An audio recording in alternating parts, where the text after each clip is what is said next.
শুধুমাত্র দুইটি সংখ্যা মুখস্থ করার মাধ্যমে আমরা মৌলিক সংখ্যা 1 থেকে 200 পর্যন্ত সকল মৌলিক সংখ্যা আমরা মনে রাখতে পারবো। অনলি মাত্র দুইটি সংখ্যা যদি আমরা মুখস্থ করতে পারি, দুইটি নাম্বার যদি আমরা মুখস্থ করতে পারি, তাহলে 1 থেকে 200 পর্যন্ত যে মৌলিক সংখ্যাগুলো আছে সবগুলো সংখ্যা আমরা মুখস্থ করতে পারবো। এখানে দেখো, মজায় মজায় গণিত শিখার আজকের ক্লাসে আমি মৌলিক সংখ্যা নিয়ে বিস্তারিত আলোচনা করতেছি। এখানে 1 থেকে 100 পর্যন্ত মৌলিক সংখ্যা আমরা জানি 25টা। 1 থেকে 100 পর্যন্ত মৌলিক সংখ্যা আছে 25টা। এর মধ্যে যে নাম্বারটা আমাকে মুখস্থ করতে হবে 44, 22, 32, 23, 21 এভাবে মুখস্থ করতে হবে। 44, 22, 32, 23, 21 এভাবে আমাকে নাম্বারটা মুখস্থ করতে হবে। এই 44, 22, 32, 23, 21 দ্বারা কি বোঝায়, সেটা হচ্ছে 1 থেকে 100 পর্যন্ত, মানে 1 থেকে 100 পর্যন্ত যে মৌলিক সংখ্যা 25টা আছে, তার মধ্যে 1 থেকে 10 পর্যন্ত মৌলিক সংখ্যা আছে 4টা, তারপর 11 থেকে 20 পর্যন্ত আছে 4টা, 21 থেকে 30 পর্যন্ত আছে 2টা, 31 থেকে 40 পর্যন্ত আছে 2টা। এভাবে প্রতি 10টা 10টা করে সংখ্যার মধ্যে কতটি মৌলিক সংখ্যা আছে সেই সংখ্যাগুলোর নাম্বার আছে এটা। অর্থাৎ 1 থেকে 100 পর্যন্ত মৌলিক সংখ্যা যে 25টা, সেই সংখ্যাগুলো আমরা মুখস্থ করব 44, 22, 32, 23, 21। এখন যদি বলা হয় 1 থেকে 40 পর্যন্ত মৌলিক সংখ্যা কয়টা, আমরা এভাবে না গুনিয়ে আমরা করব কি 1 2 3 4, এখানে 44, 22 অর্থাৎ 4 4 2 2 এগুলা যোগ করলে হয় 4 4 8 2 10 আর 2 12, অর্থাৎ 1 থেকে 40 পর্যন্ত মৌলিক সংখ্যা হবে 12টি। এভাবে আমরা প্রতি 10 ঘর পর পর, অর্থাৎ এখন যদি বলা হয় যে 11 থেকে শুরু করে 30 পর্যন্ত মৌলিক সংখ্যা কয়টি, আমরা খুব সহজে বলতে পারবো 4 এবং 2, 11 থেকে 30, 4 আর 2 6টি।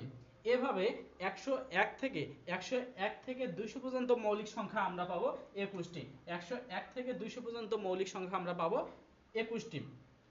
এই সংখ্যাটা আমরা কিভাবে মুখস্থ করব, 41 13, মানে 41 13 12 22 14, 41 13 12 22 14 এভাবে আমরা সংখ্যাটা মুখস্থ করব, নাম্বারটা এভাবে মুখস্থ করব 41 13 12 22 14। 41 হচ্ছে কি 101 থেকে 110 পর্যন্ত মৌলিক সংখ্যা আছে 4টা, 111 থেকে 120 পর্যন্ত মৌলিক সংখ্যা আছে একটা, এবং 121 থেকে 130 পর্যন্ত মৌলিক সংখ্যা আছে একটা।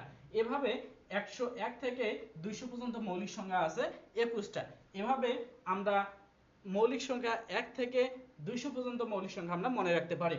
তাহলে আমি আরেকবার নাম্বারটা বলতেছি 44 22 32 23 21, এটা হচ্ছে 1 থেকে 100 পর্যন্ত।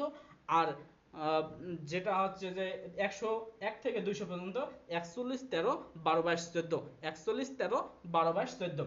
এখন হচ্ছে মৌলিক সংখ্যার যৌগিক সংখ্যাটা কি। মৌলিক সংখ্যা হচ্ছে যে সংখ্যার গুণনীয়ক দুইটি, যে সংখ্যার গুণনীয়ক দুইটি, সেই দুইটা কি, একটা হচ্ছে 1, কোন সংখ্যার গুণনীয়ক যদি 1 এবং ওই সংখ্যা ছাড়া অন্য কোন সংখ্যা না হয় তাহলে সেটাকে মৌলিক সংখ্যা বলি। আর যৌগিক সংখ্যা আছে মৌলিক সংখ্যা বাদে, অর্থাৎ মিনিমাম দুইটা গুণনীয়ক থাকলে সেটা হচ্ছে মৌলিক সংখ্যা, আর দুইটার উপরে গুণনীয়ক থাকলে সেটা হবে 3টা, মানে 3টা বা 4টা, ওটা হচ্ছে যৌগিক সংখ্যা।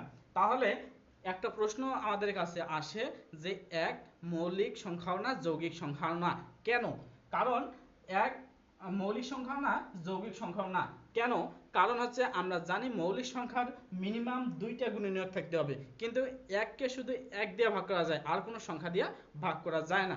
তাহলে বোঝা যাচ্ছে যে 1-এর গুণনীয়ক 1টি, আর মৌলিক সংখ্যার শর্তে বলা আছে যে মিনিমাম দুইটি গুণনীয়ক লাগবে। যেহেতু 1-এর গুণনীয়ক 1টি, সেহেতু 1 মৌলিক না। আর যদি মৌলিক না হয় যৌগিক আসার তো কোনো প্রশ্নই আসে না, কারণ যৌগিক হচ্ছে মিনিমাম 3টি গুণনীয়ক থাকতে হবে, মিনিমাম 3টি গুণনীয়ক থাকলে সেটাকে আমরা যৌগিক সংখ্যা বলবো। তাহলে 1 মৌলিকও না যৌগিকও না, এই বিষয়টা আমাদের ক্লিয়ার আছে। আর একটা খুবই গুরুত্বপূর্ণ এমসিকিউ, যেটা 2 হলো একমাত্র জোড় মৌলিক সংখ্যা। একমাত্র দুনিয়ায় যতগুলো মৌলিক সংখ্যা আছে তার মধ্যে একমাত্র জোড় মৌলিক সংখ্যা আমরা পাবো 2। তাহলে আজকে আমার যে টপিক সেটা হচ্ছে মৌলিক সংখ্যা। মৌলিক সংখ্যা 1 থেকে 200 পর্যন্ত মৌলিক সংখ্যা নির্ণয় করার টেকনিক, অর্থাৎ দুইটা নাম্বারের মাধ্যমে আমরা জানতে পারবো।